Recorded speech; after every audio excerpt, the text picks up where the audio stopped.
Chant. Om Namo Bhagavate Vasudevaya. Om Namo Bhagavate Vasudevaya. Om Namo Bhagavate Vasudevaya.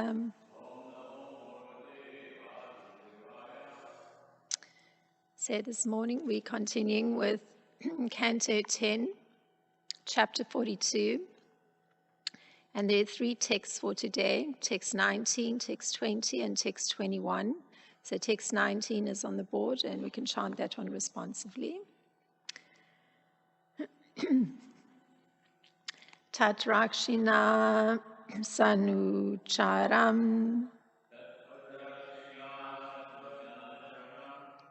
kupita tatainaham grihitu kama avanurur grihitam vajyatam iti Tadrakshina sanucharan kupita tataina grihitu kama avarur grihitam vadyatam iti Tadrakshina sanucharam kupita tataina grihitu kama avarur grihitam vadyatam iti. Please chant. Na sanucharam kupita tataina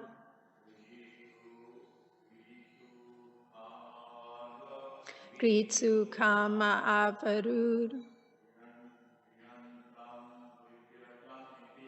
grihitam vadyatam iti.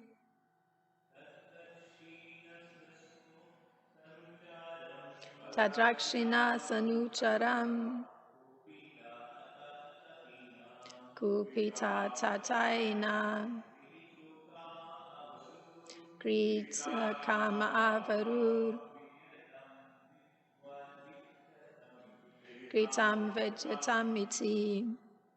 And the word for word is tat, it's, rakshina, guards, sa, along with, anucharam, his companions, kupita, angered, atataina, holding weapons,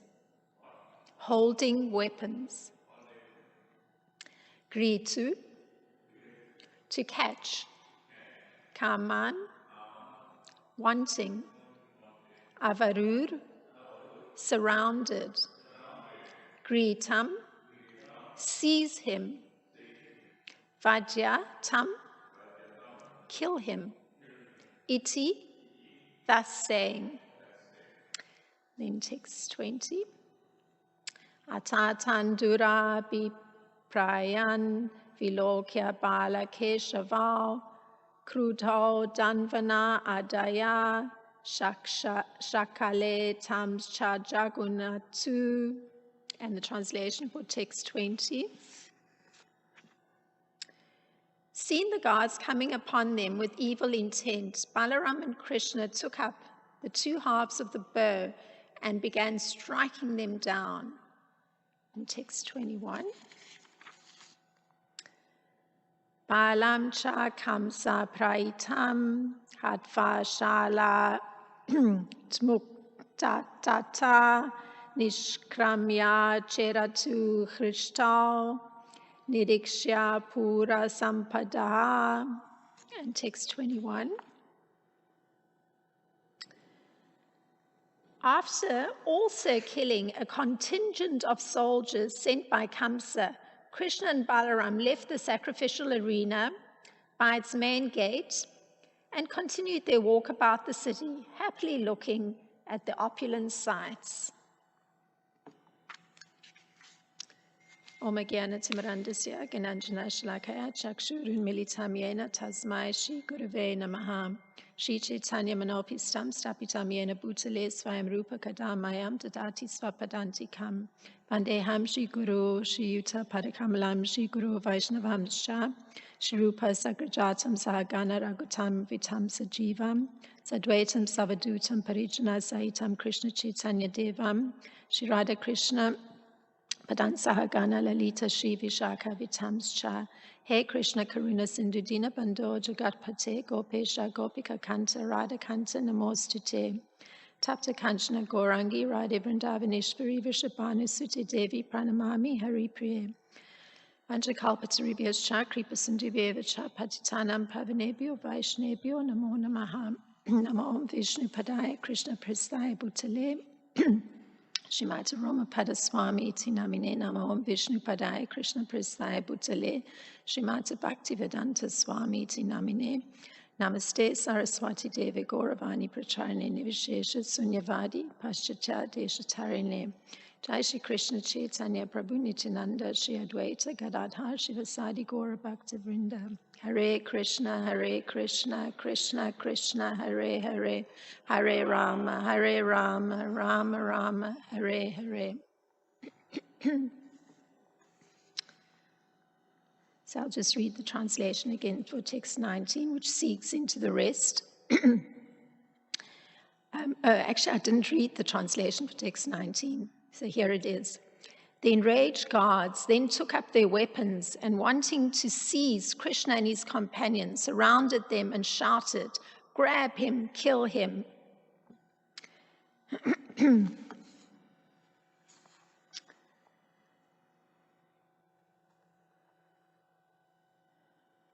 There's a rather fascinating analysis of the words used, particularly the words Vajyatam, which means, what was the translation again? I think it was kill him, which is what the guards were shouting. And this is coming from Srila Vishwanath Chakravarti Thakur's commentary on this verse, where he says, so this is his purport, wanting to catch Krishna and his friends, the guards surrounded him, saying, "Kill him, kill him." However, the same words can mean men like us should be killed.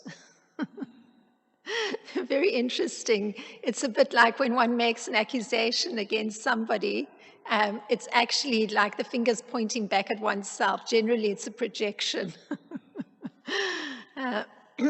So, if one considers the work of a god, it may be that particular duty that has to be performed is one of protecting or keeping a careful watch. In the country where I'm from, there's one of the biggest section of the population is the Zulu people, and various films have been done to dramatize some of the wars that they engaged in, because they're the Kshatriyas of the country. And almost every building in the city has one of these Zulu persons as a guard, so I'm very familiar, and they generally are equipped with a stick, which in South Africa they call a nopkiri. It's a particular kind of thick stick with some knob on the end. So generally one sees them sitting very patiently, but looking very strong, because that's the nature of the bodies, guarding buildings. So this is a similar thing, but these particular guards, it's not mentioned what their weapons were, but they were there in order to protect the big bow that was to be used for the Dhanur Yagya that King Kamsa wanted to perform prior to the wrestling match. Um, so here's the description. And this is from a little bit early on in text 16. The most opulent bow was guarded by a large company of men who were respectfully worshipping it. So King Kamsa had made this arrangement such that the bow was used to designate the sacrificial altar for the sacrifice that was to be performed, the Danu Yagya. And in fact, King Kamsa had commanded his ministers in a particular way. And this is what he had said. So this is quite a while back in our study of this pastime of Lord Krishna. He had said, commence the bow sacrifice on the Dasi day in accordance with the relevant Vedic injunctions. In ritual slaughter, offer the appropriate kinds of animals to the magnanimous Lord Shiva. So this was what the sacrifice was to be. It was for Lord Shiva. So this bow is described as being very big and wonderful and as resembling a rainbow in the sky. So presumably rainbow refers to that the bow had jewels that were embedded, and I presume it was wood. So generally when light strikes jewels, and different rays emit, so hence I guess the comparison to a rainbow, the colorful light that's been emitted. Now there's a description of the gods and their behavior towards Krishna and Balaram. And this is Srila Prabhupada writing in Krishna book, Krishna, the Supreme Personality of Godhead. So I'm quoting from him. As Krishna and Balaram approached the bow, they were warned not to go nearer. But Krishna ignored this warning.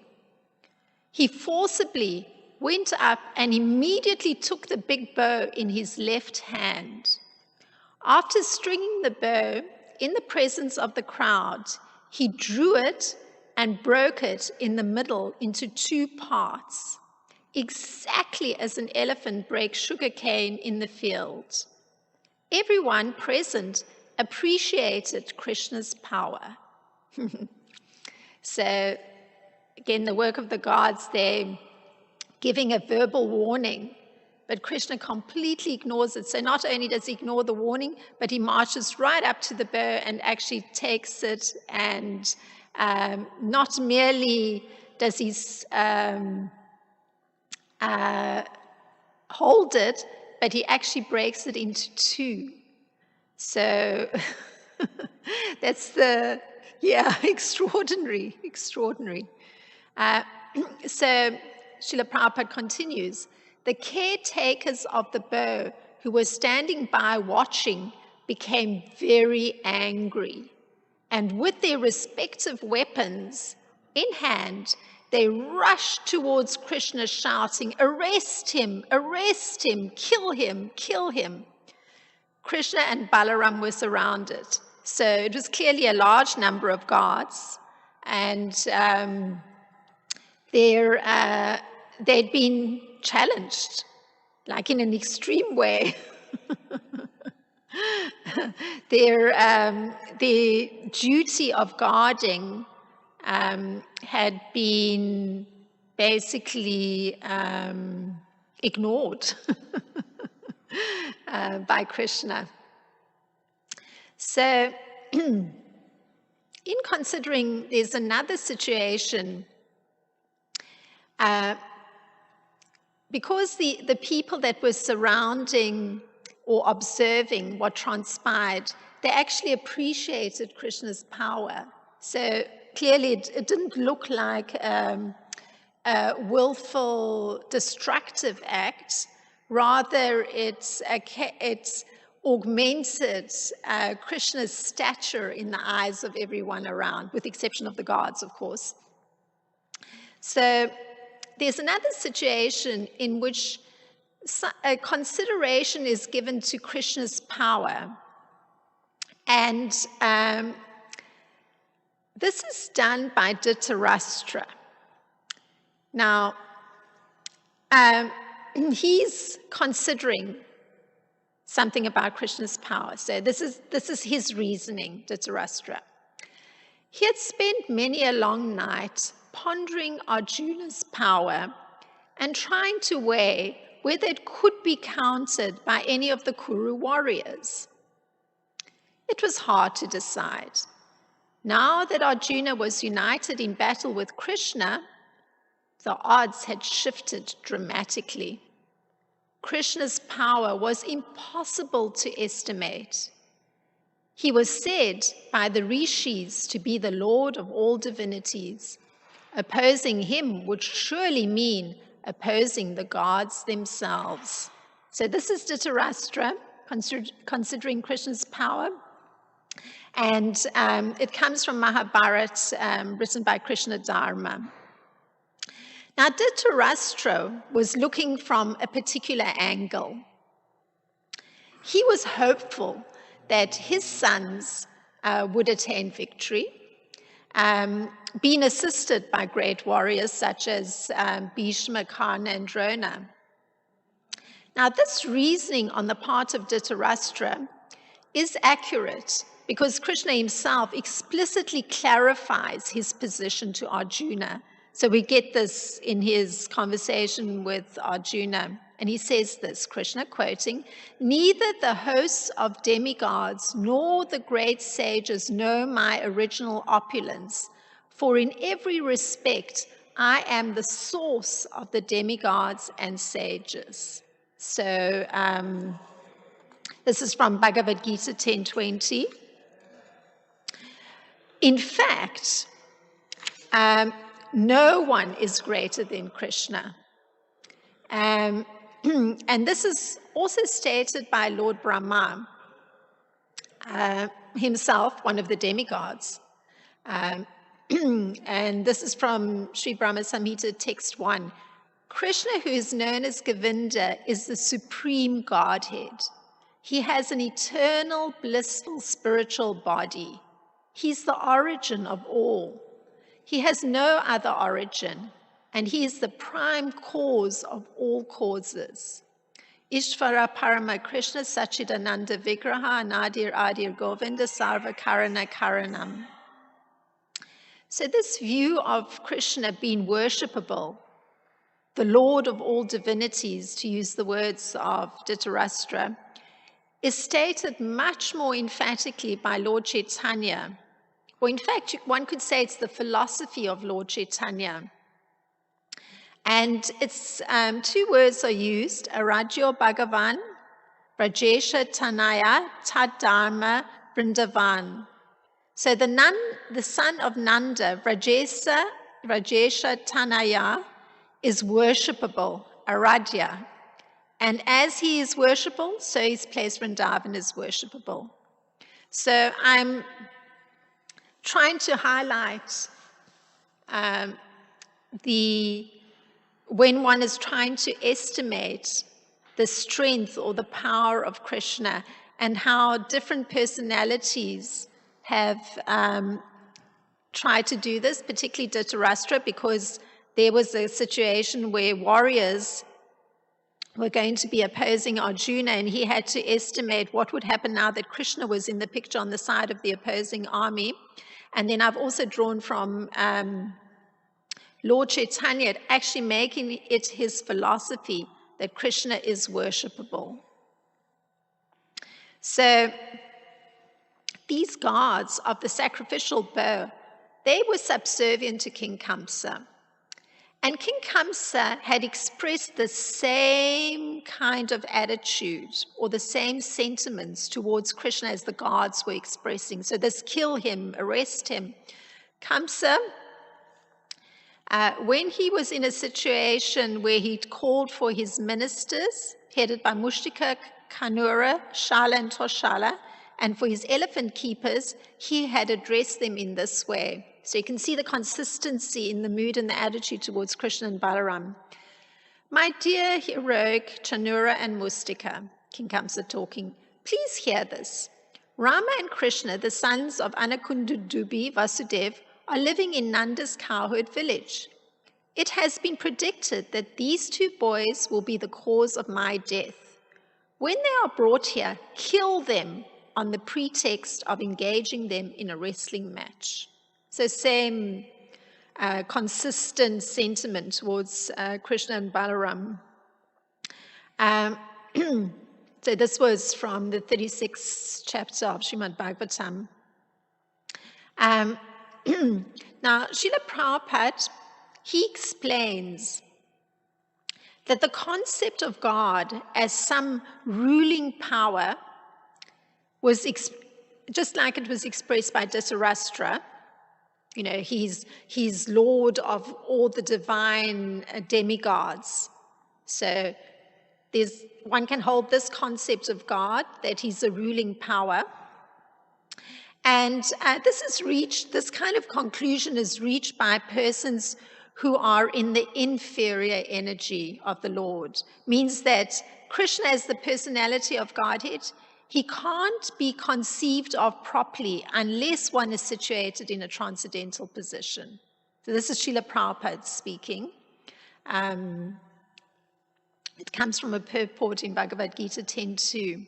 So this inferior energy, it refers to matter, which is manifested in different ways. So there's earth, water, fire, air, ether, mind, intelligence, and false ego. So both forms of material nature, meaning the gross earth, etc., and the subtle, the mind, etc., are products of this inferior energy of Krishna. So living entities who exploit these inferior energies, meaning they're exploiting the body that's being given to them, that's composed of these gross elements and the subtle elements, they actually, in actual fact, are the superior energy of Lord Krishna. And it's said exploit because they're not recognizing that connection with Krishna. So this is Lord Krishna's statement. O mighty armed Arjuna, there is another superior energy of mine which comprises the living entities who are exploiting the resources of this material inferior nature. So it's seen as exploitation by Krishna, using one's body, you know, made up of earth, water, fire, air, and ether, using one's body with the mind, intelligence, and ego, and not actually acknowledging that the driving force of both those gross and subtle elements is the soul, which has this connection with Lord Krishna. So Kamsa, or the gods, may be thinking themselves equally powerful, because clearly they're ready to challenge Lord Krishna. But since living entities are always controlled by the Lord, they're always subservient. The spirit soul is subservient to the supreme soul. So that's the transcendental understanding, which one can't come to understand according to Srila Prabhupada unless one is in the transcendental position. Those living entities are never equally powerful. It's just not the case. It's not the reality. Now, how this transpires, that a living entity such as, or living entities such as the gods or King Kamsa or his soldiers may be thinking themselves equally powerful, it's explained by Lord Chaitanya. So this is Lord Chaitanya's explanation for how this thinking happens, that literally somebody can be seeing themselves in the presence of Lord Krishna as being equally powerful. So here's Lord Chaitanya's explanation of how this happens. Quoting Lord Chaitanya, when the living entity is attracted by the material energy, which is separated from Krishna, he is overwhelmed by fear. Because he is separated from the Supreme Personality of Godhead by the material energy, his conception of life is reversed. In other words, instead of being the eternal servant of Krishna, he becomes Krishna's competitor. This is called Viparyayo smriti.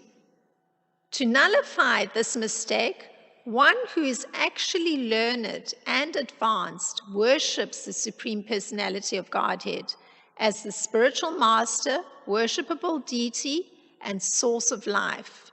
He thus worships the Lord by the process of unalloyed devotional service. So it was quite an explanation by Lord Chaitanya. And in fact, this particular statement of Lord Chaitanya, Srila Prabhupada says, originally comes from Narada Muni. So it's such an extremely important explanation of how it is that one can actually see oneself as a competitor to Lord Krishna.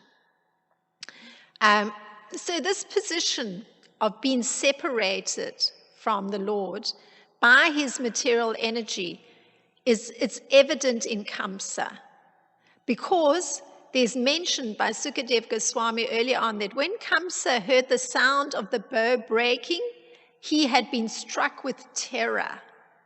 So this is evidence for this statement of Lord Chaitanya that the material energy and identifying with the material energy separates one from Lord Krishna. One doesn't have the proper understanding. So you see Kamsa, he's overwhelmed with fear or terror when he hears the bow breaking. So this explanation by Lord Chaitanya explains this double meaning of the words. I'd mentioned earlier in Srila Vishwanath Chakravarti Thakur's commentary, he had said that these words used by the gods, kill him, have a double meaning. And that double meaning was men like us should be killed. So this explanation of Lord Chaitanya explains that double meaning of the words that were given by Srila Vishwanath Chakravarti Thakur, men like us should be killed. Since the Lord is the super soul of all conditioned living entities, he is the guru who always gives living entities good counsel. So even persons separated from Krishna by wanting to enjoy the material energy, they're actually receiving counsel from Super Soul. So these gods, they were actually from Super Soul hearing men like us should be killed. There's recognition for some faults, for the action that they were performing, this using of their words to demand that Krishna be killed or Balaram be killed. Now, failing to take such counsel coming from Super Soul, the gods found themselves being struck down by Krishna and Balaram, who were using the two halves of the bow as their weapons. So often one finds in Krishna's and Balaram's pastimes that they use what's on hand as their weapons.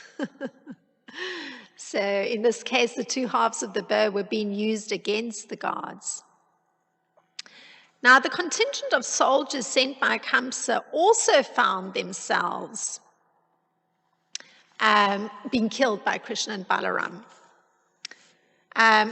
They had accepted themselves as the material body, and so they considered the bow their property, in the sense of giving protection to that bow. But it was, this was theirs to guard, even though they were doing it on behalf of King Kamsa.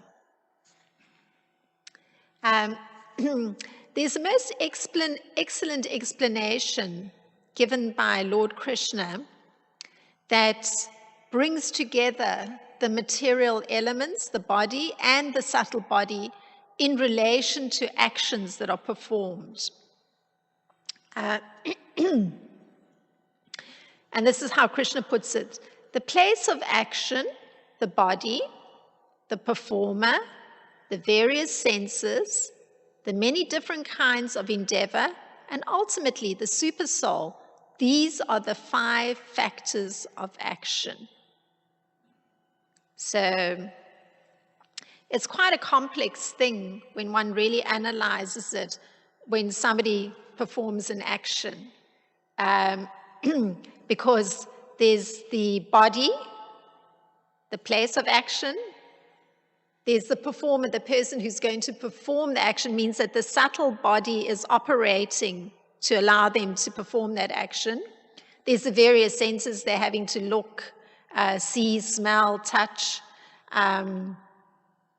There's many different kinds of endeavor. So, one can choose the particular way one's going to direct one's gross and subtle body. And ultimately, there's a super soul that's actually giving, the statement was, giving good counsel. So this is from Bhagavad Gita 19:14, or 18:14, I think it is, yes. The explanation given by Srila Prabhupada is that the soul within the body is acting to bring about the result of activities, and therefore it's actually the soul that is the doer. Because if the soul is powering both the gross and the subtle body, it's the soul that's the doer. So the soul is also the knower, because it's the operating force, it's the consciousness. And this is why Srila Vishwanath Chakravarti Thakur is saying that for those gods, there was that understanding. They're going to be the doers of this action, but they're also the knowers. The soul is the knower. So hence, they're having that understanding. Men like us should be killed. So these gods took up their weapons, wanting to seize Krishna and Balaram and their companions. And they surrounded them and shouted, "Grab him, kill him." Thus, they used their senses, meaning their speech and touch, as instruments to act. Their action required an endeavor. And Srila Prabhupada explains that all actions ultimately depend on the will of the super soul, seated within as a friend. So actually, even though one may think one is going to independently act, and these gods illustrate this so perfectly by their words. They were actually indicating what action they were going to be performed, but ultimately the will of the super soul dictates what's going to actually be permitted. And the will of the super soul was not in accord with their action. That's why internally they're hearing, men like us should be killed. Very extraordinary. So in terms of worshipping the Supreme Lord as the worshipable deity, which is what Lord Chaitanya indicated from his statement, was the antidote to being in this condition of identifying with the material energy. One can consider that as the super soul, Lord Krishna pervades the material world in a four-armed Narayan form. Now, the worship of the Lord performed by devotees is not worshipping the super soul specifically, but rather practically performing some service to a specific form of the Lord. So this is that engagement of the subtle body and the gross body, and performing the action and overriding that existing precondition of trying to identify with identifying with material energy.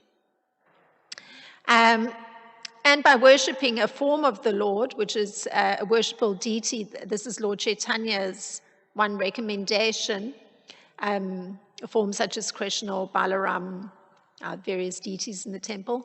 In this way, one becomes perfect in one's realization of Lord Krishna. And this rectifies that mistake of becoming separated from Krishna by the material energy. And connecting again to Lord Chaitanya's statement of the antidote to this kind of separation from Krishna by the material energy, he also says that, one can do it by worshipping the spiritual masters. So rectifying this mistake of becoming separated from Krishna by the material energy, one can wholeheartedly pray to the spiritual master and Lord Krishna to be eternally engaged in transcendental devotional service. Because otherwise, one's condition is that of Kamsa, which is being in a state of fear, because one is separated from Lord Krishna and one's natural state of blissful happiness.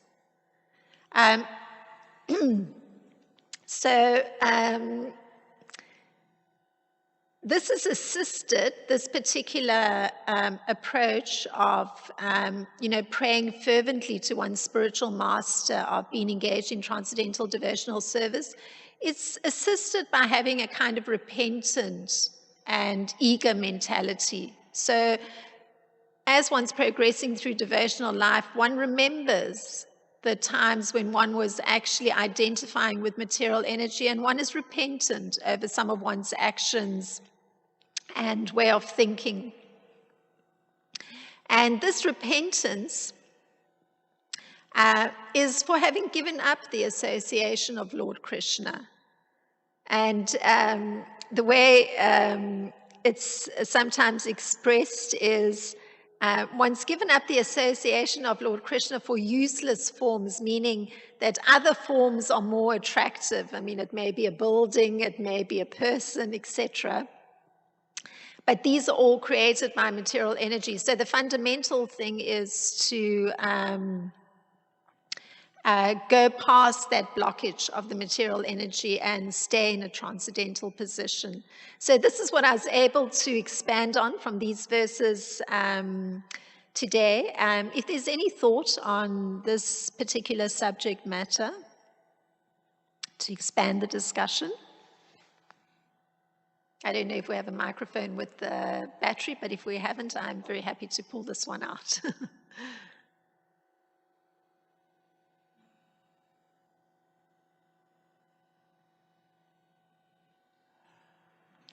No? Okay. Thank you very much. Srimad Bhagavatam ki jai, Srila Prabhupada ki jai.